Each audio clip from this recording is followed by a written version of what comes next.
This is the Supernova Building Guide, and today we're going to build a bunker with full interior.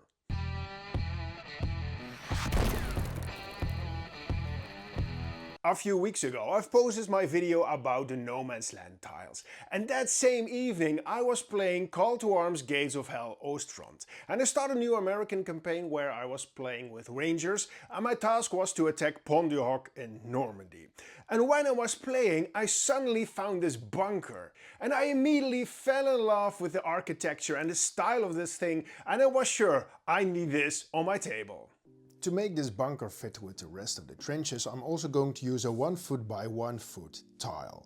And I cannot make an exact replica of the Pointe Du Hoc bunker, because when I make it in the same scale we use for wargaming, it would be too large for one tile, so I'm going to adjust it a bit. Of course I want the round part somewhere around here. This is the basic shape I'm going for. Then here will be a room. There will be a room here also, connected, and a room here. And here I want a door. I also want a door here and a door here, so it can be connected to the other trenches. And strategically it doesn't make any sense, but I think it will be a real boost for the playability. So it's accessible from more sides. Here I want to make it a brook bunker, and right here is going to be a machine gun covering the main entry of the bunker. So right now I'm going to do some exact measurements and then we can build something.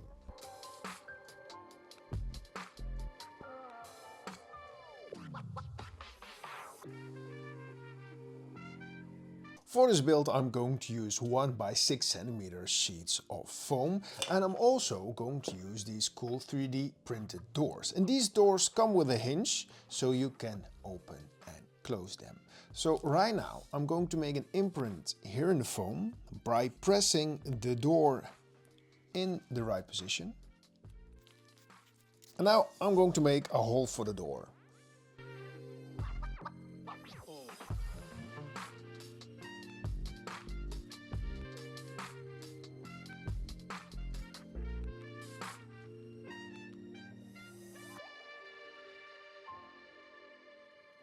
This piece of foam will be the wall with the opening for the machine gun, and I have a very cool and effective technique to make these bunker windows and firing slots. First you're going to cut out the small window.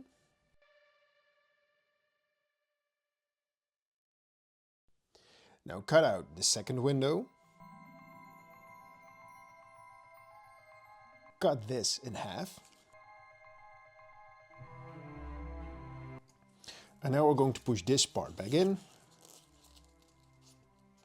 And now we have this very cool and very easy bunker window. The last thing what we need to do before we can do some actual building is to add some texture on the foam. And to do that I'm going to use an aluminum foil ball.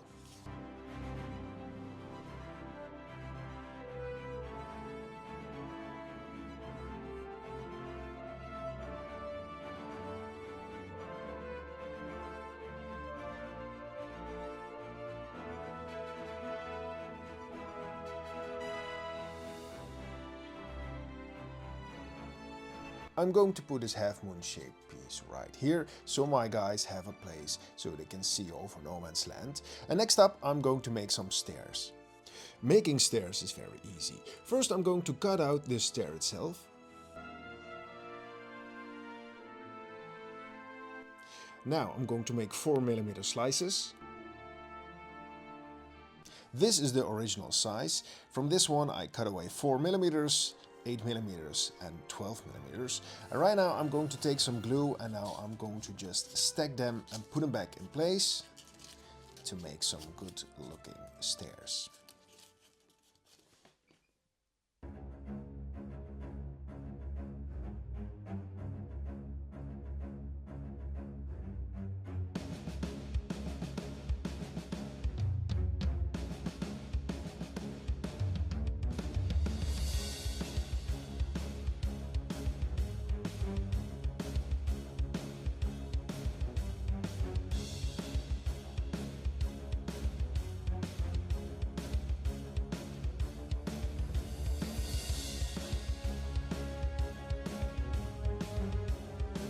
The walls of the first floor are done and now we're going to work on the roof. So I'm going to take a sheet of foam and flip my bunker. And now I'm going to trace all the lines so I can cut it out.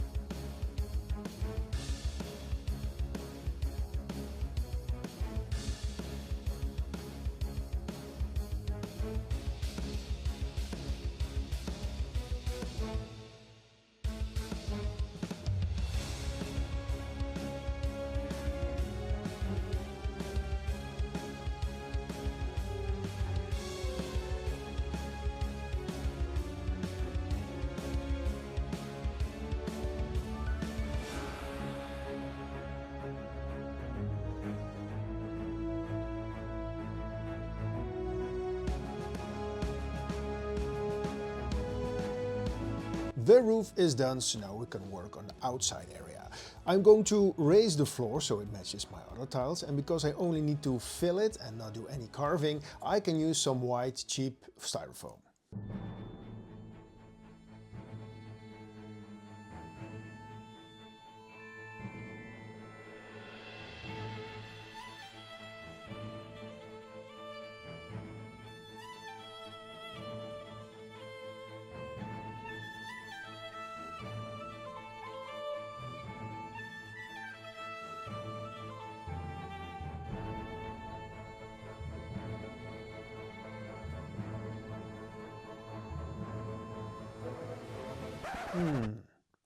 I'm not sure about this tower.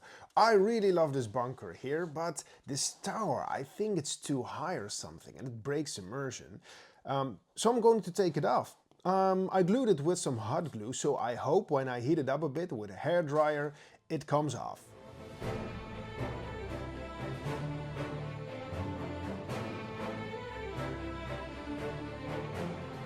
Luckily, the tower came off, and now I'm going to use my hot wire foam cutter to make a hole for the tower. So I put my camera on a tripod so I could film everything. I turned on my hot wire foam cutter and just start working, but then I forgot to push the record button. Happens. So this is also a good moment to ask you to like and subscribe this video, because I have a lot more cool stuff I want to show you. Thanks.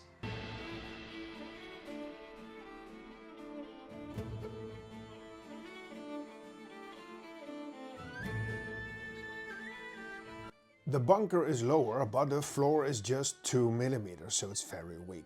So I'm going to reinforce it a bit with some coffee stirs.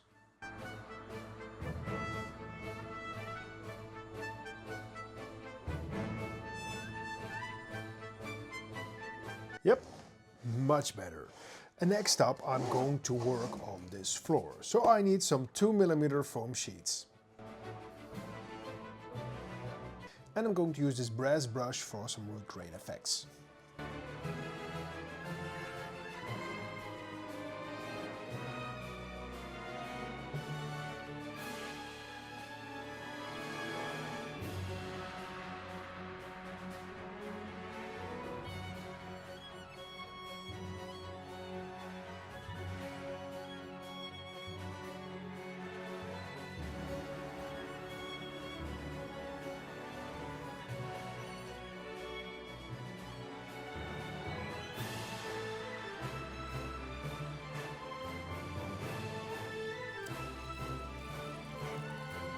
I've made some mud paste with Mod Podge, tile grouts, sand and black paint, and now I'm going to use it to cover these areas.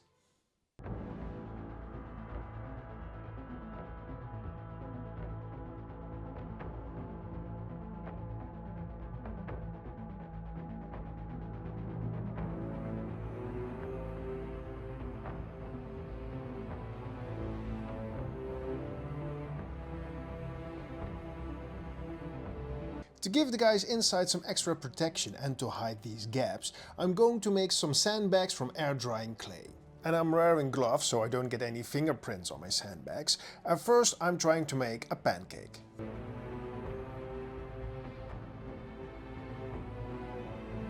My pancake is about 3 millimeters thick, and now I'm going to make some rectangles about 10 by 7 millimeters.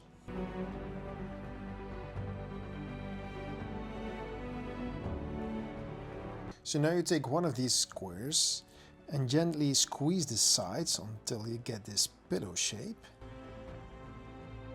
And now you can put them on your project. The clay is already dry, but to give it some extra protection and to make sure it stays where it is now, I'm going to give it a thin layer of Mod Podge.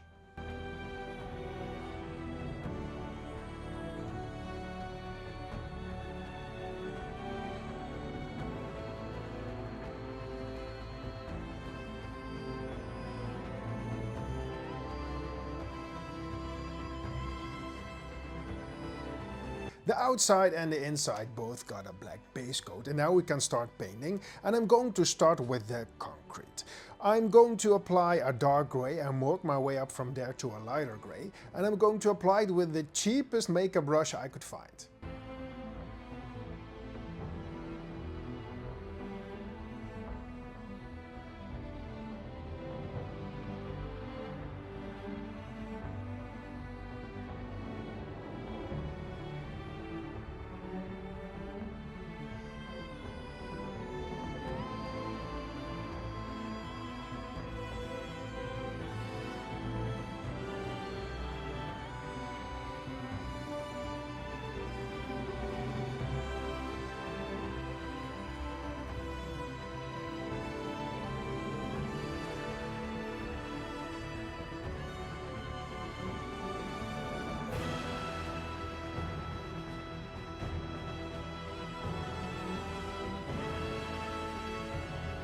The sandbags and the concrete are done, and now we're going over to the wash. And I'm going to apply a wash on all the concrete so we get a more aged and also dirty look.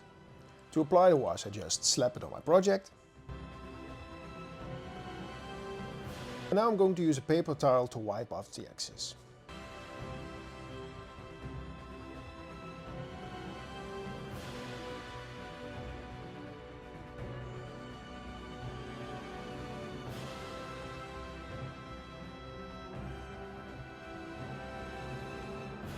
The wash is still drying, but here you already have a great example of this technique. Just slap on some wash, wipe away most of it, and you get this aged and dirty look where it looks like dirt and dust is collecting in all the corners. It's fast, it's easy, and it looks great.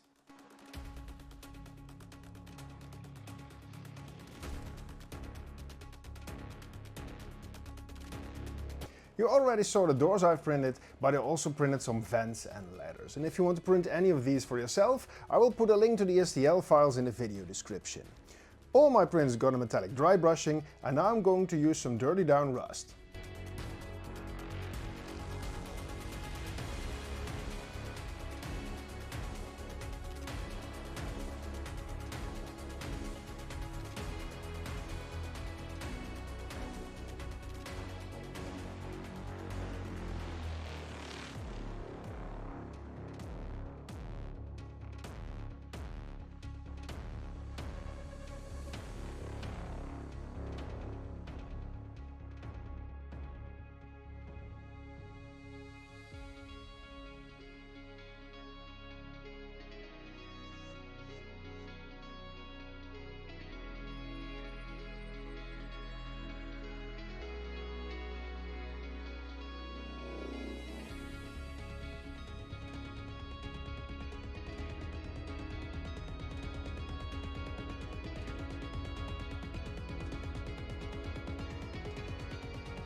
Bunkers and fortification are a real important part of trench warfare, and so is no man's land, the area between your trenches and the trenches of the enemy, where death is almost a certainty.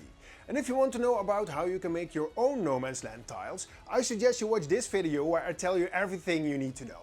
Now go out there and build a masterpiece.